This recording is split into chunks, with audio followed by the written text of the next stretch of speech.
Մեծարգո պարոն Հասանով, հարգելի գործընկերներ, շնորհակալ եմ քննարկման համար։ Հնչեցին տարբեր հարցադրումներ, որոնք ենթադրում են իմ կողմից մեկնաբանություն, ես դրանց կանրադառնամ, հետո կանրադառնամ ընդհանուր քննարկմանը եւ իմ հետևություններին դրանից։ Եվ այսպես սկսենք Հայաստան խմբակցության մեր գործընկերներից։ Եթե ես ճիշտ եմ հասկանում, պարոն Մեսրոպ Մանուկյանը ինձ մեղադրեց նրա մեջ, որ իմ աները աշխատում է ազգային ժողովում։ Ես ուզում եմ պարոն Մանուկյանին տեղեկացնել, որ նա սխալվում է, իմ աները չի աշխատում ազգային ժողովում։ Ասեմ ավելին, երբ որ իմ աները աշխատում էր ազգային ժողովում, նա իմ աները չէր։ Իսկ երբ որ իմ աներն էր, էլ չէր աշխատում ազգային ժողովում։ Հետևաբար պարզ սիլոգիզմից հետևում է, որ իմ աներ լինելու ընթացքում իմ աները երբևիցե չի աշխատել ազգային ժողովում։ Բայց գիտեք ով է աշխատել եւ աշխատում ազգային ժողովում։ Ձեր կինը, պարոն Մանուկյան։ Եվ ընդ որում սա շատ ընդ որում ես շատ ուրախ եմ, որ ձեր կինը աշխատում ազգային ժողովում եւ նա շարունակելու է աշխատել ազգային ժողովում, նույնիսկ եթե ես կարծում եմ, որ դուք եկաք եւ ինձ զրպարտեցիք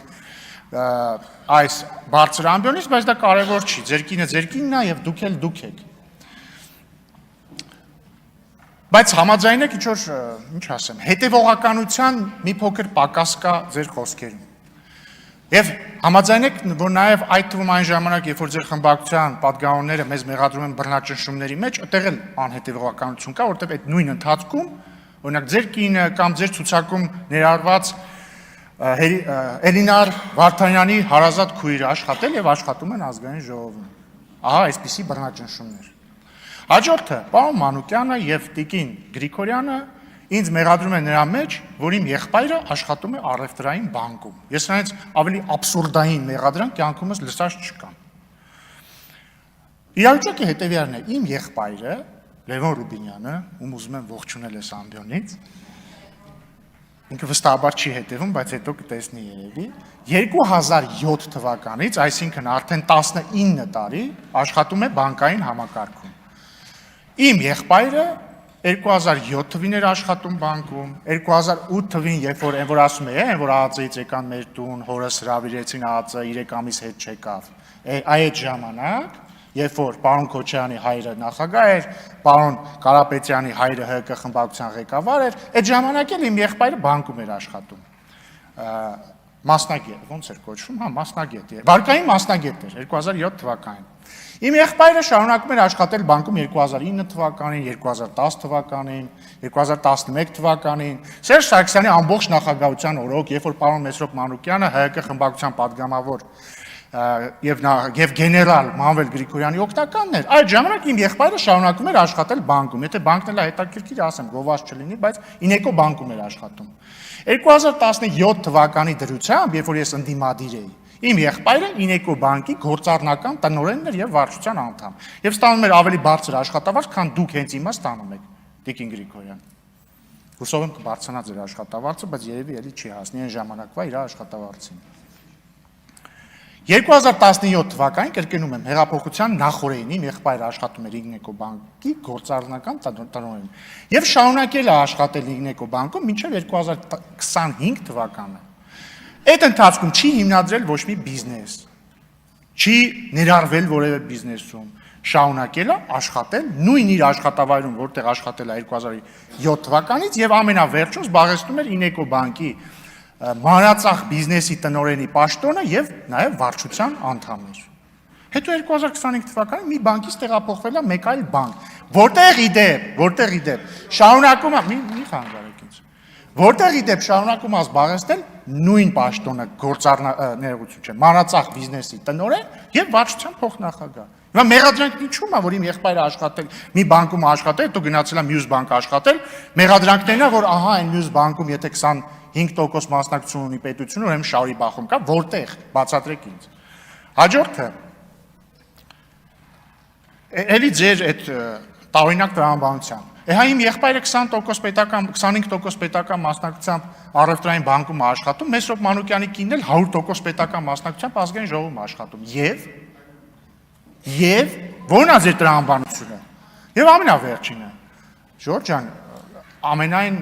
հարգանքով չեմ ուզում ձեզ վիրավորել ոչ մի կերպ, բայց ամոթնել է էլի լավ բան։ Ձեր խմբակցության առաջնորդը եւ իր ընտանիքը իրանցից դատախազությունը պահանջում է որպես ապօրինի գույք բռնագանձել $200 միլիոն։ Պարոն Քոչարյանը, Ռոբերտ Քոչարյանի որդի Լևոն Քոչարյանը,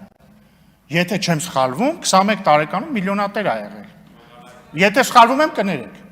Բայց գիտեմ, որ երիտասարդ տարիքում միլիոնատեր ա եղել։ Քավլիցի, ուրախ եմ ձեզ համար։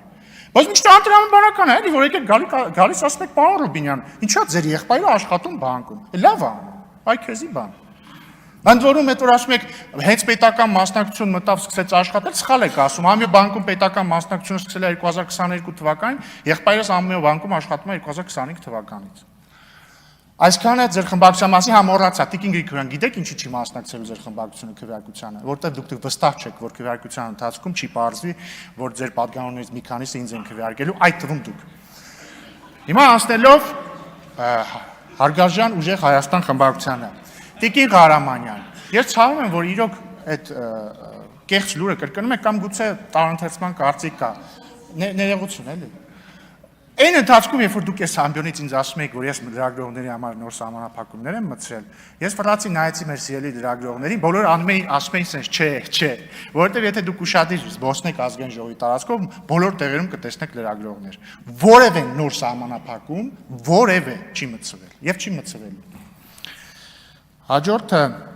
պարոն Ֆարմանյանն էր թերևս, ասում էր, ինչու եմ ես օգտագործում Կալուգա քաղաքի անվանումը եւ ինչու եմ օգտագործում օլիգարխ եզրույթը։ Սկսեմ Կալուգա քաղաքից։ Ես փաստ եմ արձանագրում, ես որևէ վիրավորելու, որևէ միտում երբևիցե չեմ ունեցել եւ չեմ էլ ունենալու։ Մարդը ապրել է երկար տարիներ եւ իր գործունեությունը ծավալել է Կալուգայում։ Նույն կերպ, եթե օրինակ ես ձեր կամոք եւ ձեր կամոք ընտրվեմ ազգային ժողովի նախագահ, եթե ինձ ասեք, օրինակ, չգիտեմ, երրորդ մասցի ազգային ժողովի նախագահ, ես բացարձակ չեմ վիրավորվի դրանից, ասեմ ավելին, իմ հարազատ երրորդ մասցիները իրենց շատ լավ կզգան դրանից։ Դրանց մի մասը ամենայն դեպս։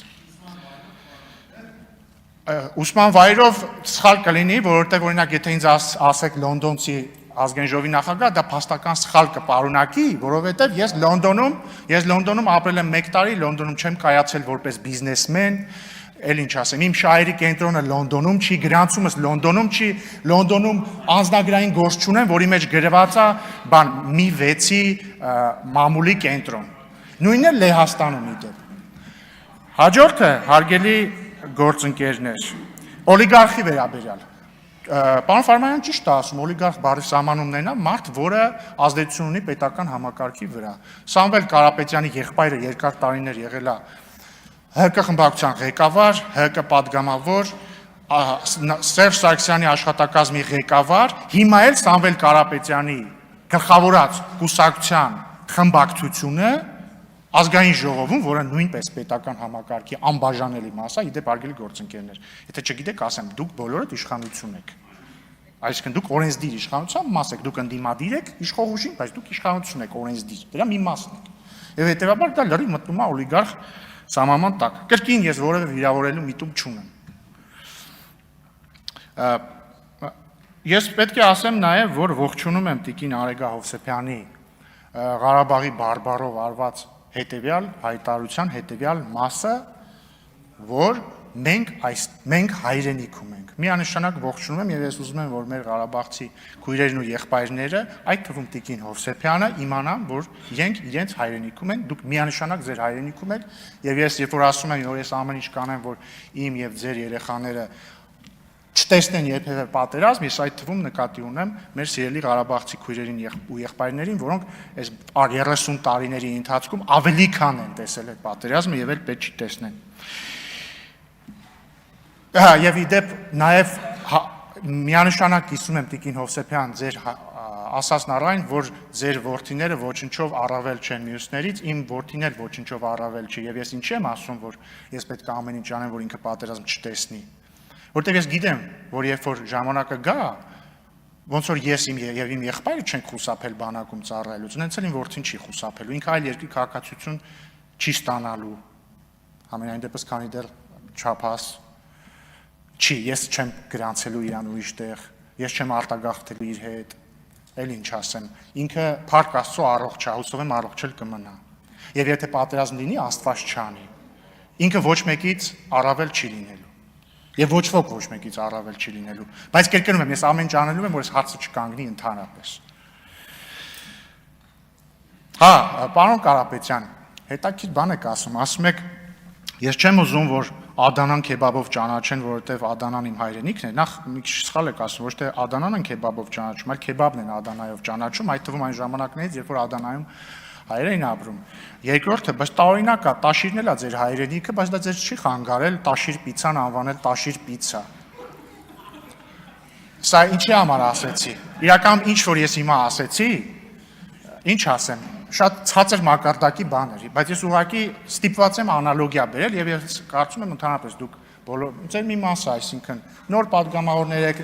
խնդրում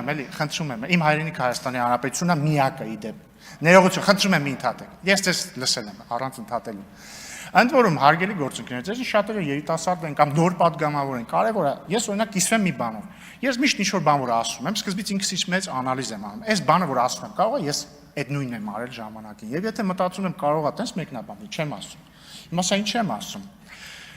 Պարոն Գառնիկ Դավթյանի առաջին հարցը ուղղված ինձ, թե արդյոք ես թուրք տեսել եմ Ստամբուլում, քննարկումների առիթ դարձավ եւ մեր պատգամավորները անդրադարձան, տեսա համացանցում է քննարկվում։ Ես ուզում եմ հարգելի գործընկերներ, բոլորիդ կոչ անել ներողամիտ գտնվել, որովհետեւ պարոն Գառնիկ Դավթյանը երիտասարդ պատգամավոր է, նոր պատգամավոր է, իր քաղաքական կարիերան իր արժևում է եւ ոչինչ։ Նորմալ է, ես որևէ խնդիր չեմ տեսնում այդ հարցի մեջ։ Ուղղակի պարոն Դավթյան, sense մի հատ ռուսերենում խոսք ասում է, главное в ходе следствия не выйти на самого себя։ Հիմա արդյունքը պարզվեց, որ դուք մասնակցել եք հայ-ադրբեջանական երիտասարդական ինչ-որ հանդիպման, հերիք չի տեսել եք ադրբեջանցի, մի հատ էլ շփվել եք հետները։ Ու ես ուզում եմ ձեզ ասել, որ դրա մեջ ոչ մի վատ բան չկա, պարոն Դավթյանի։ Եվ ձեզ խնդրում եմ, տեսա լրագրողները հարցնում էին, դուք արդարանում եք, պետք չի արդարանալ։ Լավ եք արել։ Դուք որևէ հանցակ չեք գործել, դուք ադրբեջանագետ եք, դուք ուզեցել եք ծանոթանալ Ադրբեջանի հետ որպես պետություն, իրանց հանրության հետ, իմանալ իրանք ինչ են մտածում, դուք որևէ հանցակ չեք գործել։ Եվ նորմալ է, մի արդարացեք դրա համար։ Բայց ամեն դեպքում, խնդրում եմ, ամեն դեպքում վերհիշեք այդ ադրբեջանցիների կանտովքեն ինչ ձև էր, որտեղ մարդ ես, կարող է պարոն Շիրազ Մանուկյանը հարցնի, կարողանաք պատասխանել։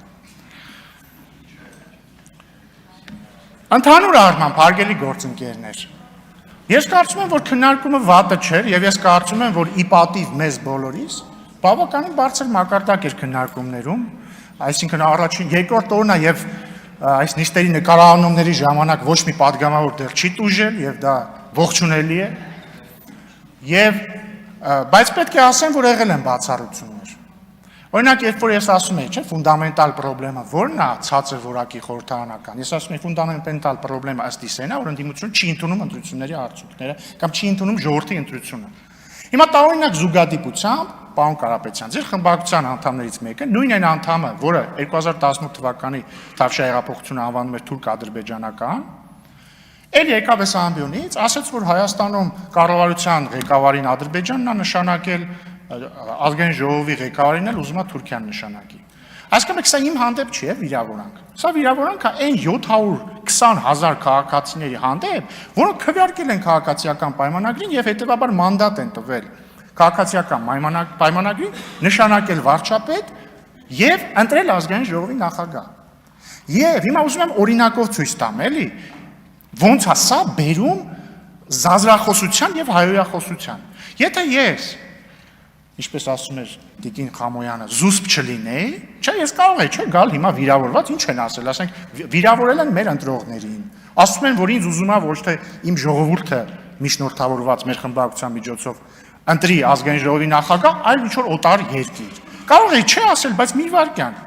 Ու մի երկու բառ էլ ավել ասել։ Մանավանդ որ հարգարժան падգամավորը ամենևին չի փայլում կոռեկտությամբ, հասկանում եք։ Ու դա լավ բանի չէր բերի, հետո մի բան դուք կասեք, մի բան ընդեղից կասեն, մի բան ընդեղից կասեն եւ մեր ավանդական վիճակներին կգայինք։ Հիմա ես խոստացել եմ, որ 1 աստիճան ավելի կառուցողական եմ լինելու, քան դուք։ Պահում եմ այդ խոստումը եւ այլ բան չեմ ասի